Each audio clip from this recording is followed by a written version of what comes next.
Okay, Math 9. So we did addition, subtraction of fractions, and it's actually harder than this next step, multiplication and division, because we've kind of been doing multiplication the whole time. And this all comes down again to factors, because when we multiply and divide, just like we do when we were simplifying, we can cancel. So here we go. Now, we do not need to worry about equivalence. We do not need to worry about common denominators. Multiplication is great. You multiply numerators with numerators, denominators with denominators. So this becomes 1 times 2 over 3 times 5. Now I read it like this for a reason because it's important. Because multiplication doesn't matter the order, right? 3 times 2 is the same as 2 times 3. So really this could be 2 times 1 over 5 times 3. It just shows the top and bottom of the two fractions are interchangeable. So in the end here we have 2 over 15. Now naturally we can't cancel anything out because if you look at the beginning, prime, prime, prime, they were all different. We didn't have any factors that could cancel right away. If you look at this one, it's 7 times 4 over 13 times 9. Now, yeah, that's 7 times 2 times 2, because that's your 4. And that's 13 times 3 times 3, because that's your 9. But we don't have any common factors top and bottom, so we still can't simplify. We just multiply. We get 28 over 13 times 9, which is 117. And you know there's no common factors because you see it here. There were no common factors to cancel out. So that's why multiplication is easy because, well, easier because we're just looking for common factors first. Now, in this scenario, we can ensure that we're doing it the simplest way by doing exactly what I said, but I just want you to see the fact that I could rewrite this as 1 times 2 over 3 times 5, which means 2 times 1 over 3 times 5. I could alter the top, which means 2 over 3 times 1 over 5 is exactly the same as 1 over 3 times 2 over 5. Why do I do that? Because you're going to see we can cancel top and bottom and also diagonally. And we can cancel diagonally because we can just rearrange the factors to our heart's content because order and multiplication doesn't matter. So let's look at these two. 12 over 15. Well, 12 is 2 times 6, but 6 is 2 times 3. So 12 is 2 times 2 times 3. Now, factor trees here are going to work, but you're going to get better where for some of the smaller numbers, you're not even going to need them. 15 is 3 times 5. So we have this. That's 12 over 15 right there, just broken into primes. Then we have 3 over 4, but 3 over 2 times 2. The reason why I break things all the way down is because now all we have to do is cancel out things that are common top and bottom, and not just top and bottom of the individual fractions, but top and bottom anywhere. So here's a 2, here's a 2, here's a 2, here's a 2, here's a 3, here's a 3. You can do that. Now, what's left? A 3 and a 5. So we have simplified before we multiplied.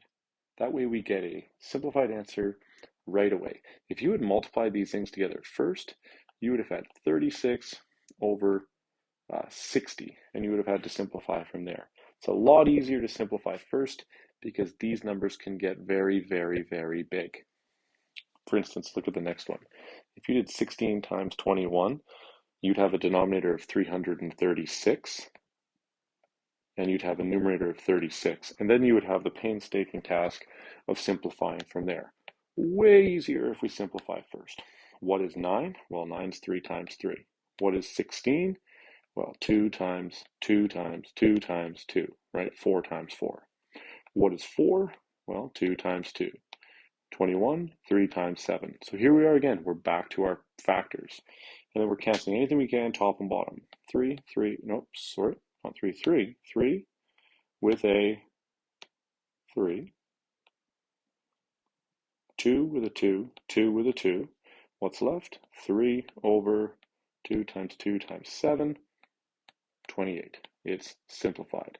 Now you might have noticed, why would I have to break down the 4 into 2 times 2 and the 16 into 2 times 2 times 2 if I can just go 3 times 3 over 4 times 4 times 4 over 3 times 21.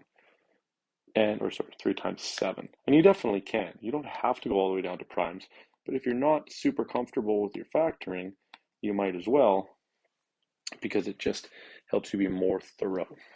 So we cancel, we simplify before we multiply. So here's two more examples. Now definitely convert to improper because it almost doesn't make sense without. 5 times 2 plus 2, so negative 12 over 5, and then times 7 over 4. Now, let's say this. Section 1.1, you're multiplying a negative with a positive. That means your answer will be negative. Other than that, this negative has no bearing on the question, so for this next bit, I'm going to remove it entirely. I'm also going to be strategic. I have a 4 here, and I know that 4 is a factor of 12, so I'm not going to break 12 all the way down. I'm just going to go 3 times 4 over 5 times 7 over 4. Now, yeah, there's a negative there, but all it means is my answer is negative. And then 4 cancels with 4, and I'm left with 21 over 5. Fully simplified because you see the factors. Next one, 15 plus 3, so 18 over 5.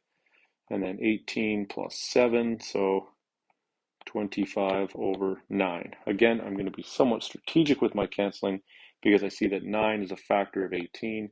So I'm going to say, okay, well, 2 times 9 over 5 times 5 times 5 over 9. And that way I just go 9 with 9, 5 with 5. And in this case, I'm left with nothing on the bottom, which means I'm left with a 1 on the bottom. And I'm left with a 10 on the top, which means I just have 10. Because all of our numbers, 3, 5, right? All our whole numbers are over 1, but we don't write that. It's just a redundant feature. So if you have a 1 left on the bottom, it just can go away. Now, division. There's a really good proof in the notes as to why we do what we're about to do. But you don't want to divide fractions. It's really challenging to do looking at it like a division statement. You could get a common denominator, but that ends up being more work than you need it to. Again, look at the notes.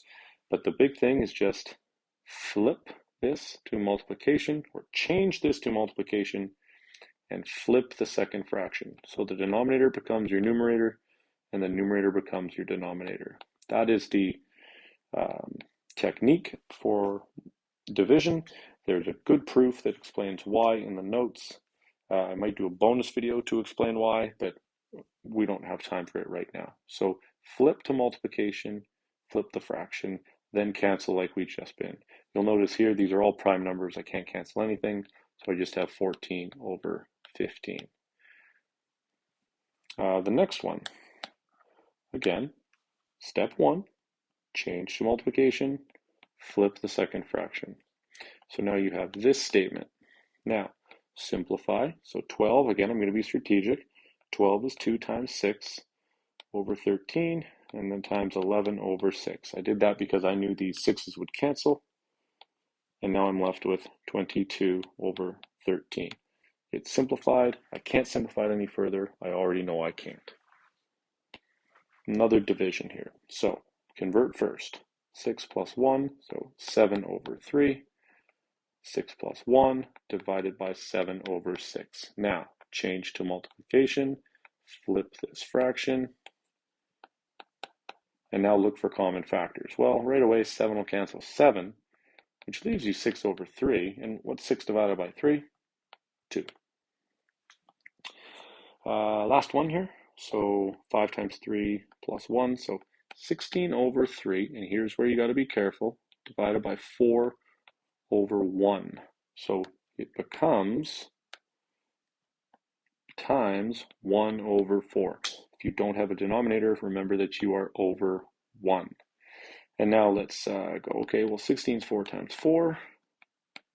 So I'm going to have a 4 cancel with a 4. And I'm left with 4 over 3. So we've come around again. I keep saying it, everything comes back. We're back to factoring. We're back to understanding our factoring, generally pretty straightforward, single-digit division. So keep practicing that stuff because it becomes more and more handy as we move forward.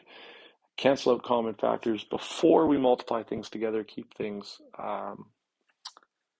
simple. And if you're dividing two fractions, you change the operation to multiplication, flip the second fraction. Look out for an extra video for that. Thanks.